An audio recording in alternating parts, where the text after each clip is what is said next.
Selamat malam, Pak Alek. Perkenalkan, nama saya Richard Perlindungan Panjaitan dengan NIM 0302212822270052.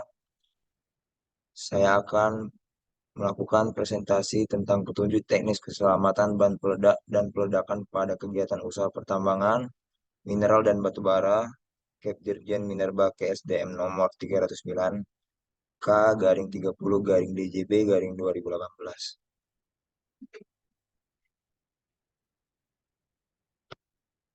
Ruang lingkup Kep Dirjen Minerba KSDM nomor 309 K/30/DJB/2018 melingkupi 1. Persyaratan dalam pembangunan gudang bahan peledak. 2. Tahapan-tahapan pembangunan gudang bahan peledak. 3. Ketentuan umum dan ketentuan keselamatan pembangunan gudang bahan peledak. 4. Pengaturan ruangan dan persyaratan teknis gudang bahan peledak. 5. Tata cara penyimpanan dan pencatatan bahan peledak. 6. Pengangkutan bahan peledak dan pekerjaan peledakan. Pengertian dasar.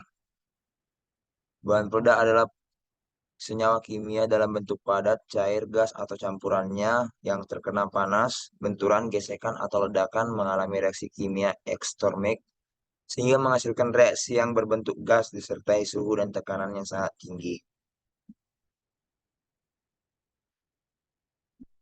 Persyaratan gudang bahan peledak. Yang pertama, menggambar konstruksi gudang bahan peledak. Yang kedua, menggambar situasi gudang bahan peledak. Yang ketiga, detail rencana waktu dan tahapan pembangunan. Yang keempat, salinan pengesahan dari KTT atau PTL. Yang kelima, salinan IPPKH atau izin pinjam pakai kawasan hutan. Jika lokasi pembangunan gudang bahan peledak termasuk ke dalam kawasan hutan. Yang keenam, berita acara penentuan lokasi yang diketahui oleh KTT atau PTL dan aparat desa setempat yang menyatakan bahwa lokasi tersebut sudah dibebaskan dan disetujui untuk dibangun gudang bahan peledakan. Yang ketujuh, laporan hasil kajian daya dukung tanah dan kestabilan lokasi gudang bahan peledak yang akan dibangun. Yang kedelapan, rencana jenis atau tipe pondasi konstruksi bangunan gudang bahan peledak yang direncanakan. Yang kesembilan, dasar pertimbangan dan penentuan kapasitas gudang bahan peledak. Yang ke-10, foto situasi permukaan atau yang mewakili keadaan lapangan dari minimal 4 sudut yang berbeda. Yang ke-11, salinan persetujuan, izin lingkungan, dan studi kelayakan. Yang ke-12, surat pernyataan kebenaran dokumen dari manajemen yang ditandatangani di atas materai. Dan yang terakhir, soft copy dokumen sebagaimana tersebut yang telah dijelaskan dari poin 1 sampai poin akhir. Jika rencana pembangunan gudang bahan peledakan berada di area timbunan, maka harus melampirkan rencana pembersihan lahan yang akan ditimbun, kontur asli lahan yang akan ditimbun, sayatan kontur dan sayatan rencana timbunan, kajian daya dukung tanah pada area timbunan dan kestabilan lokasi gudang bahan peledak yang menyatakan area tersebut aman untuk digunakan, jenis material asli dan material yang akan ditimbun, dan kepemilikan gudang bahan peledak, permohonan pembangunan gudang bahan peledak, pemegang izin usaha pertambangan,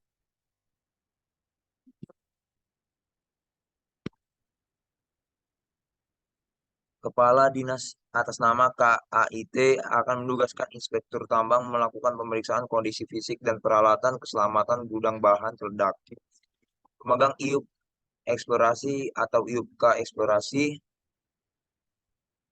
melaporkan kepada KAIT atau Kepala Dinas atas nama KAIT paling lama 3 bulan sebelum masa berlaku kelayakan gudang bahan peledak. Selanjutnya, KAIT atas nama KAIT menugaskan Inspektur Tambang untuk melakukan pemeriksaan kondisi fisik dan peralatan keselamatan gudang bahan peledak.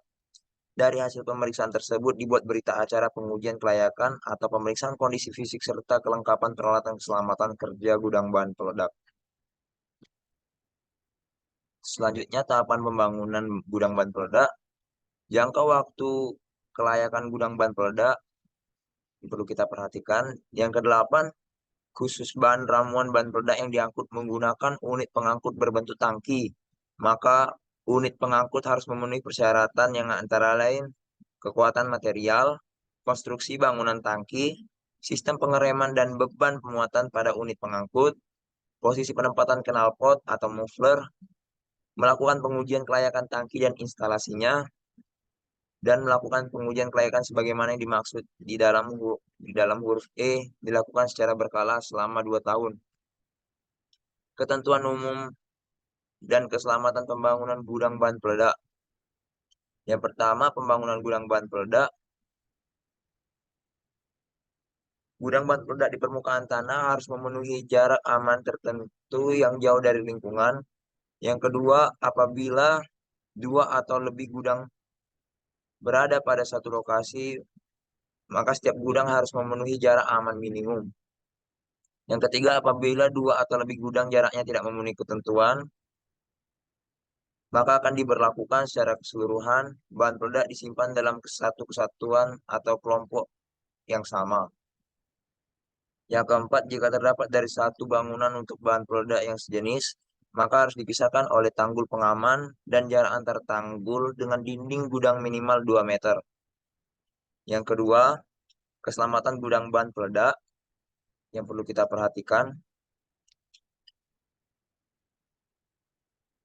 Setiap gudang bahan peledak harus dilengkapi dengan termometer, tahanan pembumian, tanda dilarang merokok, dilarang masuk yang bagi yang tidak berkepentingan, kartu jalan masuk, gudang peka primer, alat pemadam api, hidran,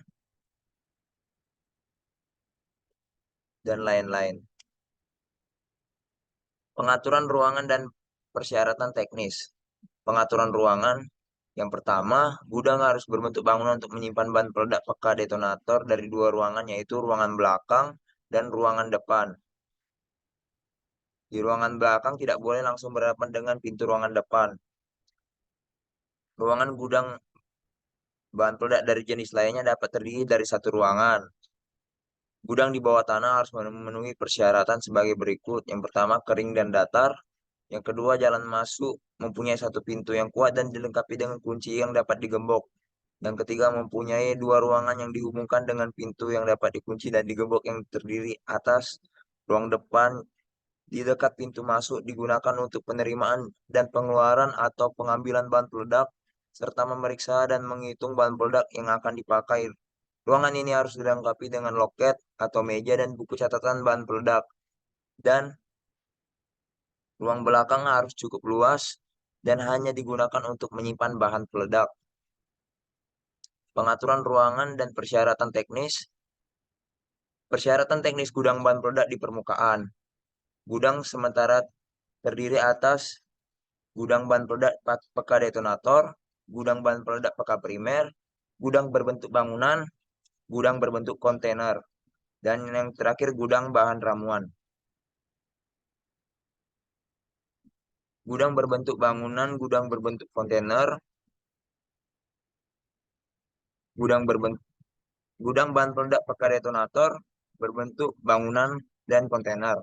Gudang bahan peledak peka primer berbentuk bangunan dan kontainer.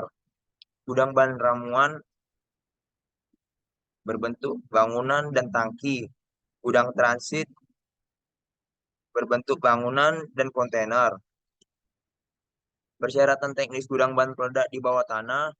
Gudang di bawah tanah harus dibangun di lokasi yang kering, bebas dari kemungkinan bahaya api, jauh dari jalan masuk udara utama, terlindung dari kemungkinan kejatuhan batu dan banjir, serta harus terpisah dari tempat kerja di tambang. Konstruksi gudang harus cukup kuat dan mempunyai dinding yang rata serta dilengkapi dengan lubang ventilasi dan aliran udara yang cukup.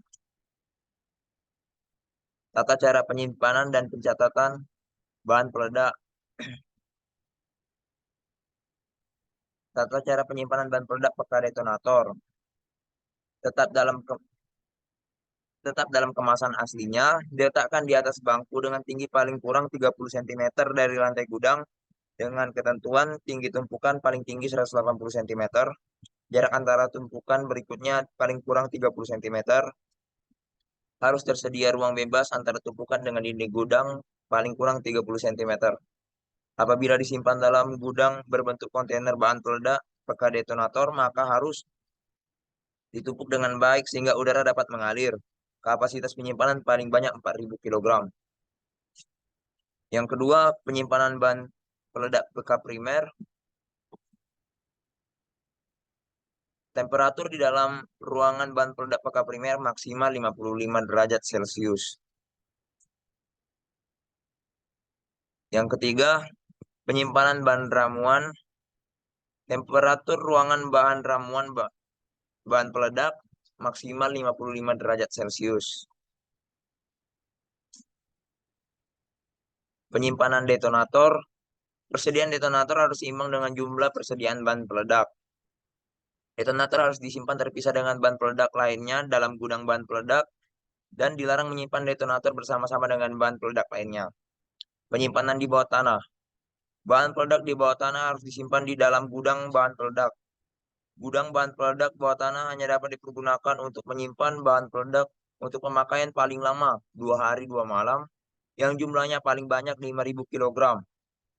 Apabila tidak tersedia gudang bawah tanah, sedangkan pemakaian lebih besar dari 50 kg dalam waktu kurang dari 24 jam, maka harus tersedia tempat untuk menyimpan sementara yang mendapat persetujuan dari KAIT atau Kepala Dinas atas nama KAIT. Yang keenam, bahan ramuan sisa. Pada akhir kerja yang terdapat di dalam unit pembuat atau pencampur bahan peledak harus berada di dalam area gudang bahan ramuan dengan ketentuan sebagai berikut. Tersedia tempat parkir khusus, unit yang aman dan standar yang terpisah dari bangunan gudang bahan peledak. Terdapat truk khusus ANFO, menerapkan sistem lockout, takeout atau LOTO, menyediakan alat pemadam api, membuat standar operasional prosedur atau SOP terkait parkir unit dan pengelolaan terhadap keadaan darurat yang mungkin akan timbul. Yang ketujuh, buku catatan bahan peledak. Pengangkutan bahan peledak dan pekerjaan peledakan. Pendidikan dan pelatihan pekerjaan peledakan. Yang kedua, KPP pertama disahkan oleh KTT atau PTL, sedangkan KPP Madya dan KIM disahkan oleh KAIT atau Dinas atas nama KAIT. Pemegang KPP pertama disahkan dan dikeluarkan oleh KTT atau PTL harus dilaporkan kepada KAIT pengajuan perpanjangan masa berlaku KIM dalam jangka waktu 1 bulan sebelumnya. Apabila pekerja peledakan memiliki KPP Madya atau KIM tidak bekerja lagi di tempat semula, maka KTT atau PTL mengembalikan KPP Madya yang bersangkutan kepada KAIT atau Kepala Dinas atas nama KAIT yang dengan menyertakan surat pernyataan paling lambat dalam jangka waktu 1 bulan. Tata cara pelaksanaan uji penyegaran tentang keselamatan penanganan bahan peledak dan peledakan untuk memperoleh KIM antara lain terdapat tim penguji dan memahami proses kegiatan peledakan yang dibuktikan dengan telah mengikuti diklat atau sebagai pengajar diklat pengawasan bahan peledakan. Pengangkutan bahan peledakan biasa diangkut menggunakan kendaraan khusus bahan peledakan dengan ketentuan sebagai berikut. Pekerjaan peledakan. KTT atau PTL pada tambang yang menggunakan bahan peledak harus memastikan bahwa bahan peledak secara aman untuk digunakan. Semua karyawan atau orang-orang yang berada di sekitar penambangan harus mengetahui jadwal rencana peledakan pada hari atau jam sebelum peledakan. Lokasi rencana peledakan dipasang pita agar dapat tanda peringatan